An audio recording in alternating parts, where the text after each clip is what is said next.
How is everybody doing? This is L.A.Kendrick with another tale from the vault of Would You Dare.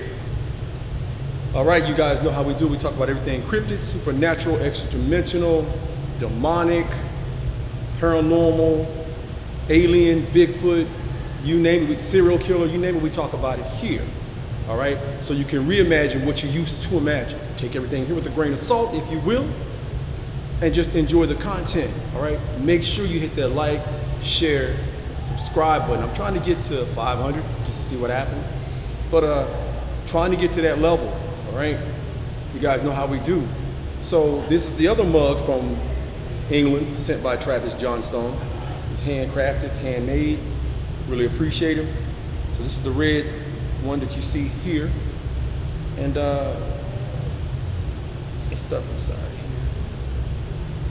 Just labels of where it was made, and I really appreciate that. Make sure you guys grab a copy of my latest book, The Foes of God. Again, did a lot of work, and it's a great book. Sci-fi at its finest, superheroes, you name it, truth, fact, fiction, the whole nine is lined up in it, right? So I went this weekend. This weekend I was spending some time with a great person. She's a great person in my life. And we were checking out The Boogeyman, and we were checking out The Nun 2. Great movies. Don't have a lot of critique on the movies. The only thing I don't like is when they have the kids acting crazy and acting bad and acting defiant of the parents, and then the parents don't, there's no repercussions behind acting stupid. Because I'm from that generation, when you act stupid, somebody's gonna show you your butt, right? And what I found, you know, if you're gonna put them in there acting defiant, show them the repercussions behind said actions. You can put more of that in those movies. But other than that, I think they were pretty good movies. Good horror, good spooky stuff, right? So what I want to share with you guys is a story from one of the guys that I know personally. He said to share the story, so I'm going to share the story. All right. So the party don't start till you walk in, and now that you're here, let's begin. You guys, some of you guys know, some of you really good people that play video games, or actually can't say good people, but some of you guys and girls that play video games. There's a video game right now called 2K, NBA 2K, right? Back in the time, it was the Dreamcast. That's when it debuted. Dreamcast is a great system. And I think Allen Iverson was on the front cover. But a lot of these guys would get around, and I remember because I would participate where you would play, say me and you were versus going head to head, and you put down $10, I put down $10 and match it, and whoever wins the game picks up, right? So they would have two game systems set up at the house, and the mom would leave and be just that person in the house, right? And the company, which, it's whatever. So occasionally they would have tournaments, and the tournaments would be everybody that's over there put all the money into the pot, and they not only would they win the money in the pot, they would win bragging rights to be crowned the best gamer in the town, so to speak, because everybody would come over, and winner take all, pick up the pot, maybe $300, $400, $500 in the pot. And so the tournament, this wasn't a tournament day. This was a day where they were just playing random games, and so everybody had pretty much left, and they turned the light down out in the den, and they went upstairs. A few more people still hung around, but then they turned the lights out, right? Because you guys know how big TVs are now. You don't have to have the lamps or lights on in the ceiling. Pretty much all you got to do now, because there's so much, pretty much in every TV set, even back in the day. But the TV sets now, the TV set that they had, threw a lot of light out, so they didn't have to turn anything on. So the other people left, and it was just him and the other guy. He was determined to get his money back from the guy that he had just lost most of his money to that day. And he was like, I'm gonna get my money back. I gotta beat him, I gotta get my money back. So they're playing. It gets around 12, 1 o'clock in the morning, he says, and I'm gonna call him B just in case. And B was like, this is the absolute craziest thing, that he said he's ever, one of the craziest things he's ever experienced. So he's sitting there and they're playing, and behind them, was the living room. But they were in the den. And absolutely nobody was in the house. There was just those two. They were the only two in the house. Nobody else was in the house, period. Just those two. And he said, after a while, you could hear some shuffling behind him. And he's like, well, who could that be? Or what is that? Because there's nobody in here. He don't have any pets. There are no birds or anything like that in here. He knows for a fact it's just him and that guy he's trying to win his money from. So B looks at the guy. The guy doesn't budge. He's still playing, concentrating on getting his ends back. And they was pretty much neck and neck in the game. And so B just kept playing. He tried to play through it. He kept going, man, what is that behind us? What he was thinking in his mind. What is that? So B was like, well, look at this guy again to see if he can see or he can hear this. Because I know he can hear. If I can hear it, I know he can hear because it's loud enough. Then he said they could hear footfalls. Said now the guy they look at each other. And the guy pauses the game and he said, did you hear that? And B said, yeah, I heard that. What is that?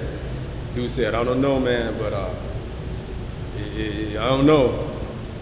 So he didn't want to lead on to what he was about to experience or what he's already experienced in the house, his home already, because he didn't want people to think he was crazy. So they keep playing it for a few more minutes, and when they get into it, they play a little bit longer, and all of a sudden the footfalls seem like they're rushing towards them. So they both stand up and turn around, and they're looking like, what the hell, man? What the hell is that? So now they turn on the lights and they go investigate the living room, the other rooms connected to it, and they can't find anything. The game is on pause, of course. They can't find anything. And it really just literally freaked them out. So they turn the lights back out, unpause the game, start playing the game a little bit more, and both of them are a little bit shook. They shook. So B tells him, he said, look, man, I don't know what that was. That's some crazy stuff, man. How often do you deal with it? And as soon as he said that again, the rushing of those feet come running towards him again, but there's absolutely nobody behind them. But they can hear it. Clearly can hear it. So they stand up again, and by this point, the game was over. The game was over. B got back like $10 of his money, but the dude still had the bulk of what he had won from him. And he stood up, he said, man, I don't know how you sleeping in here. I don't know how you living in here, man. What is that? He said, man, I think the house is haunted. I've been seeing stuff in this place for a long time. My mom keeps thinking that I'm crazy. One of my other family members, she's witnessed it and she's heard it, but my mom keeps acting as if there's nothing here. And he said, I think my mom is delusional about it or just don't want to admit what she's seeing. He said, so could you do me a favor when you come over tomorrow, let her know what you heard, all right, and what we heard. He said, yeah, I can do that. So he said, I still don't know how you sleep. He said, I still don't know how you're going to sleep in here tonight. So the dude said, man, where else am I going to go? So apparently the dude chills out, after B leaves. And B was like, man, I ain't never seen nothing like that, man. He said, that was the craziest thing ever. So he does come back over to the house the next day. And the mom is there, so the son of the mother, the son asked B to tell his mom what he had seen, and what they had heard the night before, what they experienced the night before. And he said, yeah, ma'am, this is what happened, this is what we saw.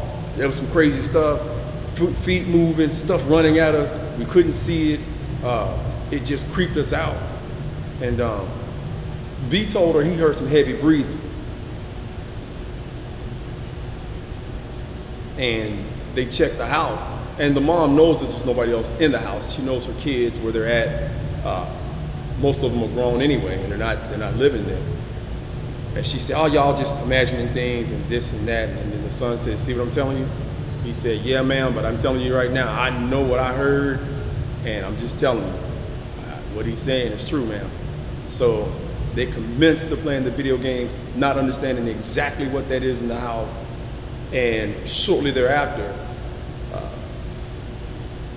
the son, he moves out. He moved out. And I can't say, you know, I blame him, because that would freak me out.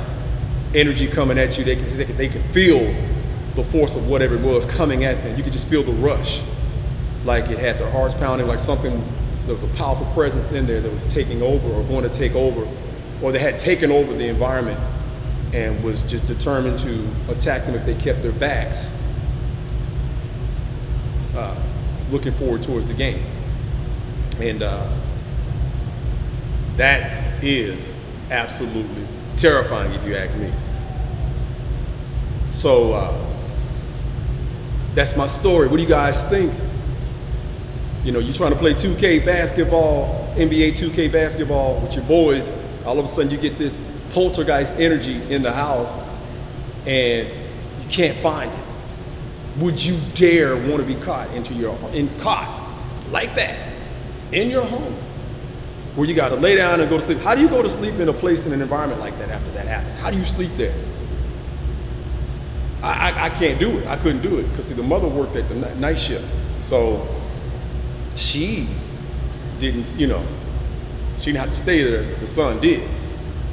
Oh, and as a matter of fact, he said the son kept a gun on the table after that. And I think I would have done the same thing. Probably a little holy water, a little sage, whatever. But would you dare want to be caught in a situation like that? How do you fight what you can't see? How do you defend yourself against something that's not there, but it's clearly there? What was going to happen, and what did that cat see all his life in there that he couldn't share with B? I don't know. I don't know. Find it quite fascinating. Tell me what you guys think. Leave a comment in the description at the bottom. Hit that notification bell, you guys. Again, I'm trying to get to 500 just to see what happens. And I appreciate all that you guys do. Appreciate the work, trying to get to 500 subs so that I can, you know, like I said, I want to see what it does. They said if you get 500, then certain things open up as well. And maybe I'll do a live sometime. I've tried a couple of times and it went okay, done fairly well with, I guess it's done okay. But that spooky stuff that we can't understand and that we can't explain, that's what cracks me up, and that's what makes for great movies like The Nun 2, and which is supposed to be loosely based on a true story. And The Boogeyman, you've heard that name forever. But again, you guys, in closing, don't forget to get my book, The Foes of God, Amazon, Barnes & Noble, Books A Million. It's sold everywhere. And man, keep your eyes open. And in closing, make sure you check your homes, the dark recesses of your home, the dark closets of your home. And if you happen to work late at night or into the wee hours of the morning, make sure you check under your vehicle, inside your vehicle, you check around your vehicle. Be mindful and aware of your surroundings, because you never know what poltergeist is lurking in the dark shadows, waiting to make you a story. And this has been L.A.Kendrick with another tale from the vault of Would You Dare? And until next time, you guys be safe and fill in the rest.